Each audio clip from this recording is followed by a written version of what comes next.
Ako po si Frank Bitonio, 54 years old, nakatira po sa Imus, Cavite. Maliit pa nga ako, ang hilig ko na ho talaga is yung music. Mahilig ako mag-gitara, yun. Pangarap ko nun yung nagkaroon ng banda, ganyan. Ngayon, ang nangyari, meron akong kaibigan, kapitbahay, na nagsa-sound system din siya. Parang na-encourage niya ako na mag-sound system din. Since naisip ko, hilig ko talaga yung sa music. Tinulungan niya ako, pinautang niya ako ng 2 speaker. So doon ako nagsimula sa 2 speaker na yung pinautang niya sa akin.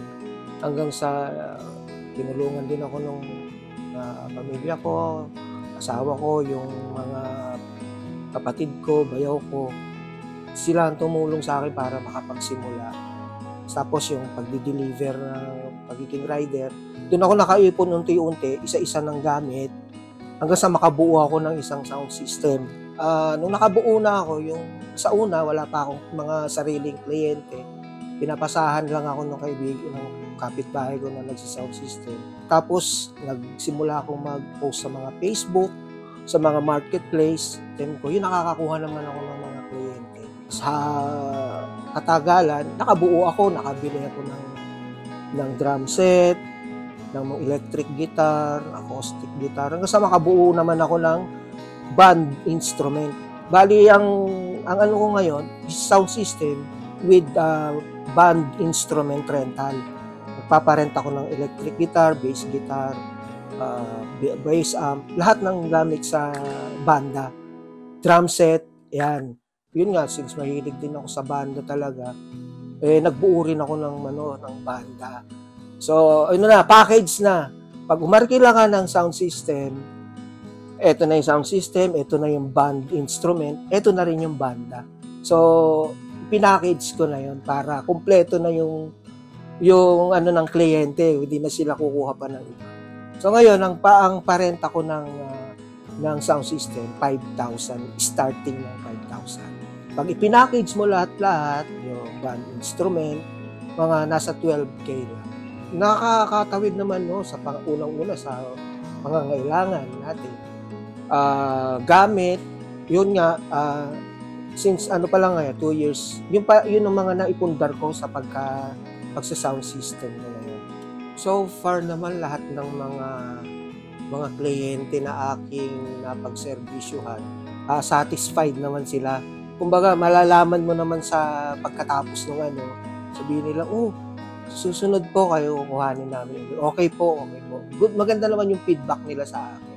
Ngayon pong lalo na December po, kasi madami yung mga company party, kaya yung iba wala pang December, nagpapaano na sila, nagpapa-reserve na, kumbaga. Kahit na napakarami na ngayon na nagsa-sound system. Pagdating talaga ng December, marami pa rin kasi kinakapos talaga sa dami ng sabay-sabay na okasyon. So kami sa mga sound system industry, nagtutulungan din kami. Kumbaga nagpapasahan kami, katulad sa akin noon, 2 yung sabay ng nagpa-reserve sa akin. So ang gagawin ko is kukunin ko siya, ipapasa ko sa mga contact ko rin na sound system. So yun, okay naman. Ganun yung ginagawa namin dito sa sound system industry. Tulungan din. Dapat before ng schedule ng event, halimbawa, 5 yung event, 3 PM pa lang nagsiset up na kami para just in case magkaroon ng mga troubleshooting, may oras pa para magawa mo yun.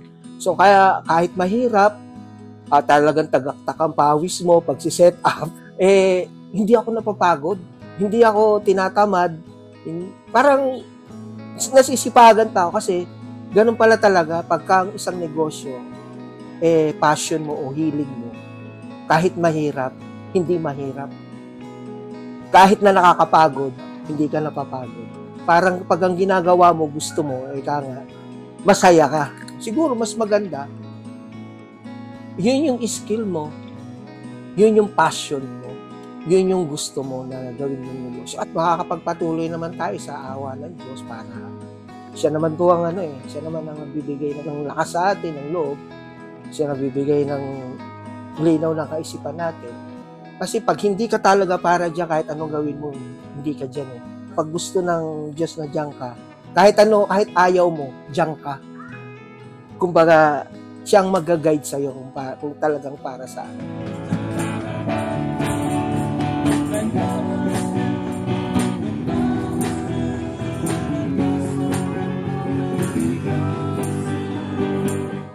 Pagtiwala natin sa Diyos ang lahat ng ating ginagawa, lakipan natin ng sipag at tiyaga. Laban lang.